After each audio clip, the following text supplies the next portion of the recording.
हमारी सफलता और असफलता इस बात पर निर्भर करती है कि हम खुद पर कितना विश्वास करते हैं।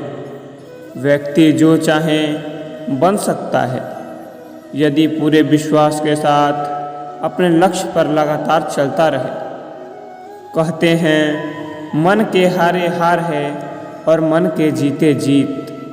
जिस प्रकार सकारात्मक विचारों से सफलता मिलती है, उसी प्रकार नकारात्मक विचार असफलता के मार्ग की ओर अग्रसर करते हैं, क्योंकि जैसा हम सोचते हैं वैसा ही हम बनते जाते हैं और अपने विचारों के माध्यम से ही हमें नकारात्मक और सकारात्मक परिणाम मिलते हैं।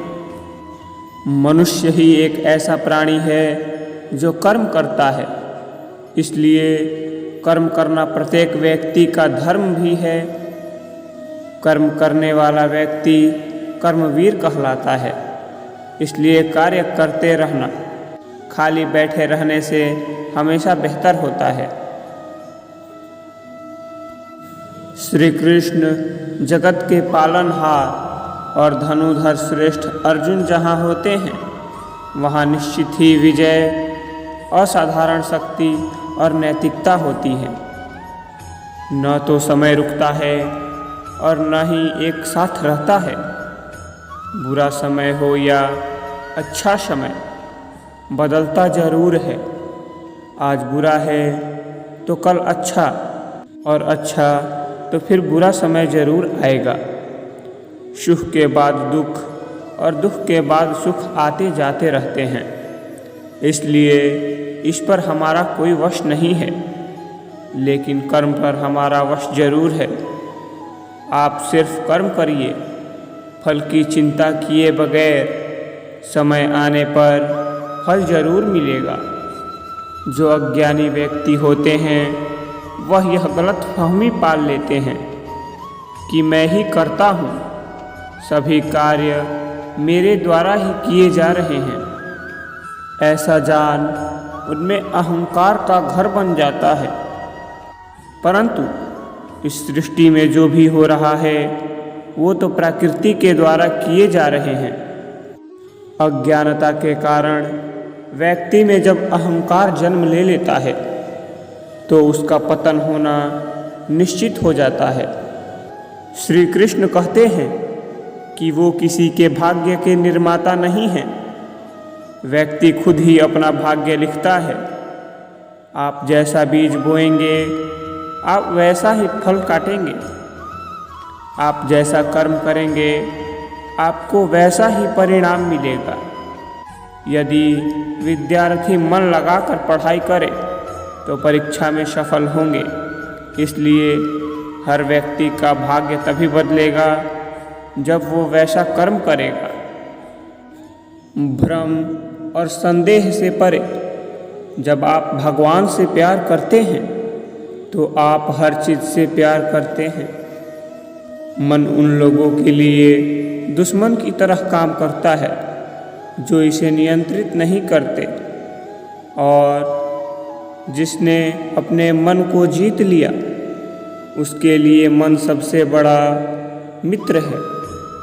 किसी भी काम की शुरुआत में ये नहीं सोचना चाहिए कि सफलता मिलेगी या नहीं, लक्ष्य पूरा होगा या नहीं, क्योंकि कर्मों की सफलता या असफलता इंसान के हाथ में नहीं है। महाभारत में श्री कृष्ण ने अर्जुन को यही उपदेश दिया था कि तुम सिर्फ कर्म करो, फल की इच्छा मत करो। जो लोग धर्म के अनुसार कर्म करते हैं उन्हें सफलता जरूर मिलती है। ये बात महाभारत के एक प्रसंग में समझाया गया है। दुर्योधन सभी पांडवों को मार देना चाहता था, इसलिए उसने लक्ष्य गृह में पांडवों को मारने की योजना बनाई। लक्षागृह के षड्यंत्र से किसी तरह सभी पांडव बच गए और वेश बदलकर वन में रहने लगे। उस समय राजा द्रुपद ने राजकुमारी द्रौपदी का स्वयंवर आयोजित किया था। इस आयोजन में पांडव में भी ब्राह्मणों के वेश में पहुंच गए। स्वयंवर में श्री कृष्ण भी मौजूद थे और वे ब्राह्मण रूप में सभी पांडवों को पहचान गए। स्वयंवर में शर्त रखी गई थी कि योद्धा को भूमि पर रखे पानी में देखकर छत पर घूम रही मछली की आंख पर निशाना लगाना है। जो योद्धा इस शर्त को पूरी कर देता है उससे द्रौपदी का विवाह होना था। जब अर्जुन इस प्रतियोगिता में शामिल होने पहुँचे तो श्री कृष्ण ने उन्हें समझाया कि मछली की आंख में निशाना कैसे लगाना है। श्री कृष्ण ने अर्जुन को पूरी विधि समझा दी। श्री कृष्ण की बातें सुनकर अर्जुन ने कहा कि अगर सब कुछ मुझे ही करना है तो आपकी क्या ज़रूरत है। श्री कृष्ण बोले कि तुम सिर्फ वह करो जो तुम्हारे वश में है और मैं वह करूँगा जो तुम्हारे वश में नहीं है, यानी मैं हिलते हुए पानी को स्थिर करूँगा ताकि तुम्हें निशाना लगाने में परेशानी न हो। तुम सिर्फ बेहतर से बेहतर करने की कोशिश करो। श्री कृष्ण की बात मानकर अर्जुन ने बेहतर से बेहतर करने की कोशिश की और उसने मछली की आंख में निशाना लगा दिया।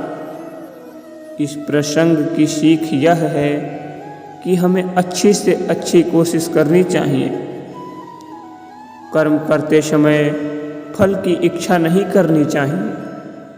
अगर फल हमारे पक्ष में नहीं आता है तो निराशा का सामना करना पड़ता है।